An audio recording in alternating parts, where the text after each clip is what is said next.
I've sent you um, a handout on the comparison and contrast of language programs. And as part of just the information about introduction to ESL, we're going to go over some things I may have covered in other classes with you. But I made this chart a few years ago. This is homemade. It's a variation, and it's not perfect, but it has basically three pages. These are the most common programs. These are next most likely ones. And then the tan sheet is the programs you almost never see. So I'm going to go through these, and you can open this up and as you watch this video. Most ESL programs, of course, I'm assuming I got somebody in here who's never been exposed to any ESL, but I know a lot of you are veterans, and some of this is passé, and you know it. There's a general approach to ESL. Most ESL situations come about gradually, except occasionally there's someone like a meatpacking plant or some company or a potato plant or some industry comes into town, and suddenly you go from no ESL students to 50, and that may be in a small school. It all depends on proportions, but I've seen small schools that get 5 or 6 ESL students, English learners, in other words, will come into school, and people will just be overwhelmed. They said, we got a whole family and they don't speak English. And because the general tendency is when you encounter students and families that do not speak your language and they're coming into your school, a lot of times it's panic. And I've seen that a lot. People can communicate without language, believe it or not. Now, of course, it takes time to learn the language, and you need the language to teach and for the kids to be successful. But sometimes you start out by pointing at things. It's amazing how much nonverbal behavior and a positive attitude helps. Now, on these programs, the blue section are the most common ones, and you'll know these. For a lot of people, when they first got second language learners in their school, and especially in rural Nebraska or small schools, what they did is they tried to just pull the kids out 1 or 2 hours a day and help them. And that's the term pull out. And you'll see on this chart, it has description, students served, the grades, which generally, a lot of these cover all the grades, pre-kindergarten all the way up to high school. You can enter at any grade, and then what are the goals? And you have to think, what are these goals? Is it to get them ready for the next level, or is it to completely make them fluent in English, which it really is not going to happen, because it takes, we know that in case you don't know it, I'm just going to spill the beans. It takes anywhere from 2 to 5 years to become fluent in conversational language. Generally speaking, this means if you go to Germany and you don't go to school, but you have to learn German, you may hang around for a couple of years or maybe longer before you become able to speak in German. That's not academic German, that's German in the street, you know. Okay, and then teacher qualifications. And I can tell you that sometimes teacher qualifications are there available to teach, and they may not be an ESL teacher. What Nebraska did years ago, I don't know of other states, but I'm sure it was a similar pattern, is that people didn't recognize that when second language learners appeared in the schools, a lot of people thought this was temporary, and then it wouldn't, you know, once they finished working with the students, this wouldn't occur again, or it'd be unlikely. When in fact, the United States had huge immigration numbers coming in, even now, despite everything, or the attempt to build a wall, you still have this huge influx of students and all kinds of situations. But the first type of program is usually pull-out. That's the easiest one administratively to offer. You say, well, we'll put them in all the classes, but we'll take them out of the hardest, like English, or we'll take them out of history. And during that time, a teacher will work with them individually. Now, you can see the problems with this is that pulling out someone a couple hours a day is not going to be sufficient for them to become fluent in English. I'm speaking in very general terms because every student has a different set of needs, and you may have some students that are conversationally very fluent in English, but academically they can't read or write, or they're very weak. And we know that the skill of reading and writing can take up to 5 to 7 years to learn proficiently, okay? Because learning how to read and write is not automatic. It has to be taught. You can't just run around the playground and learn how to write a paragraph. You have to actually be instructed. And that's why we work with kids in literacy, whether they're first or second language English speakers. Okay, so first program is pull out. Why pull out? Because it's the easiest one to implement for administrators. Is it effective? Probably not. I'm not a big fan of it. I always can tell when I see pull out, I think, they just started. They're experimenting. A second type is the reverse, called push in. And this is when the ESL teacher becomes an assistant in the regular class and they try to help the kids. So the ESL teacher may be in the same room with the math teacher in high school or the social studies teacher in 5th grade, and they try to assist. And the big issue there, of course, is that you have 2 teachers in the room, but one of them is really not the teacher. They're more of a tutor. And a lot of ESL teachers I've talked to do not like to be put in a position of being an assistant to another teacher. You can call this ego, you can call it what you want, but it means you're not really planning anything, you're reacting to things. And I always think the joy of teaching is preparing your own lessons and having the freedom to teach. Okay, so we got pull out and push in, and the third blue one is called the ESL Class Period, which is kind of a variation on the pull out. It means you have a couple of hours a day, hopefully at least 2 hours, where the student is regularly scheduled in your class and they go to your ESL class and you prepare material for them.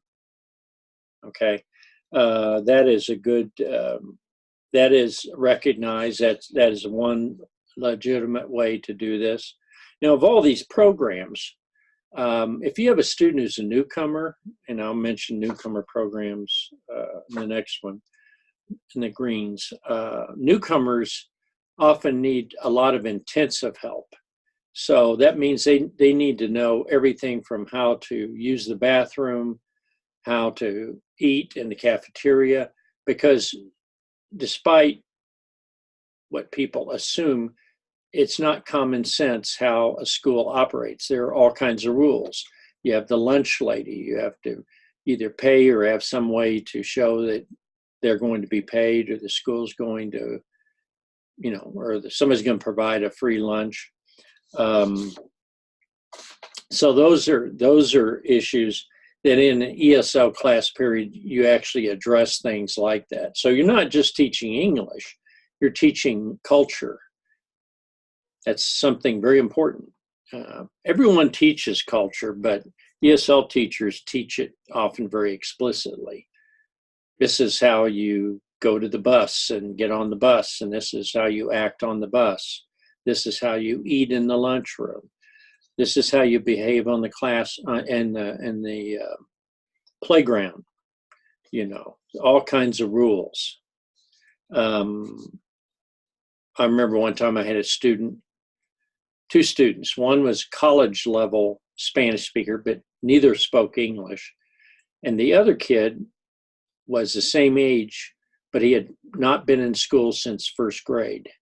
Therefore, he did not know the rules about you should sit in your seat in a high school class, not get up and wander around, tapping people on the shoulder, chatting, etc. He clearly had no expectations. He didn't know what the rules were. And so that was difficult. And he sometimes would get into doing stuff that a little kid would do, you know, throw something or flip your pencil at somebody or make a face, which was kind of silly. You'd think, well, high school kids don't do that. That's something third graders or second graders would do. So as you look at these programs, I'm giving you an overview. I'm not giving you a detailed breakdown of, you know, what scores you need or how you should set up the program. I have other classes for that. Now, the green one is the second most likely situation after the blues, sheltered instruction, and this is one I'm a strong advocate for. What does sheltered instruction mean? Well, one advantage of it is that the students in the class are doing the content they would do in a regular class, but the content is sheltered. That means it's created in such a way so that the content, for instance, if they're in Algebra 1 and it's a sheltered English class, the students would be getting instruction in Algebra 1, more or less, best you can. And they would get credit in high school when they completed that class as if they'd completed Algebra 1. This doesn't always work very perfectly because maybe the math teacher is more ESL than they are math teacher. Same thing could happen in a chemistry, in PE, in English 1, in high school.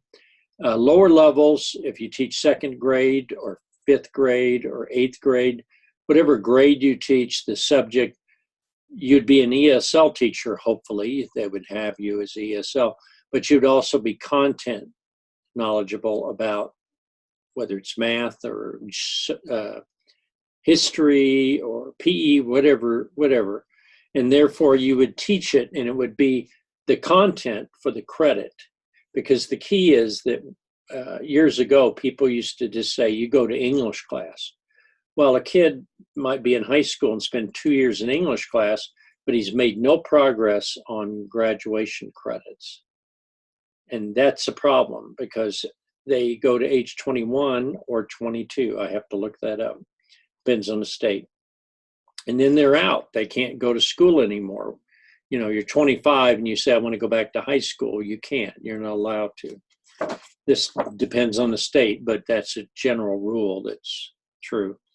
So sheltered content is the actual content for credit, regardless if it's kindergarten all the way up to 8th grade or high school. And you try to modify the material so that the concepts can be learned. This is a tough stretch. It's not easy to do. Generally, students in there will be fairly fluent in spoken English, but still have a lot of work to do in terms of their reading and writing. I think it's fair to say that teaching ESL in the public schools, if you have enough funding, you can have an ideal situation. And then the content teachers would not be the ESL teachers. Content teachers would be sensitive and aware of ESL situations. So, but sheltered content is very common. I taught in Lexington, Grand Island, other places where the teacher does do instruction in the content area and tries to make it as accessible as possible for students who may struggle. Those are going to be ESL teachers. So that's why ESL is an additional endorsement. It's not a standalone endorsement. You don't do 36 hours of ESL and become just an ESL teacher. You're already a history or math teacher and you do 18 hours and then you become an ESL math teacher or an ESL history teacher, etc. So sheltered content is a major item, and that's the first one on the green page. Now the second one, newcomer programs, this is a little different. Newcomer would be a program that focuses with great intent on getting the students to understand the culture and to behave appropriately and to understand how things operate. Because newcomers would come with the assumption that they speak no language other than their native language, and they may come in, they may be from Somalia or someplace, they may or may not have any English instruction from the past. So you as a teacher, your job there is to be very focused on communication skills, particularly the ones that I'll refer to later as BICS, basic interpersonal communication skills. Now, I like some of the academic stuff, how to write a paragraph, things like that. And I would introduce some of those concepts to newcomers.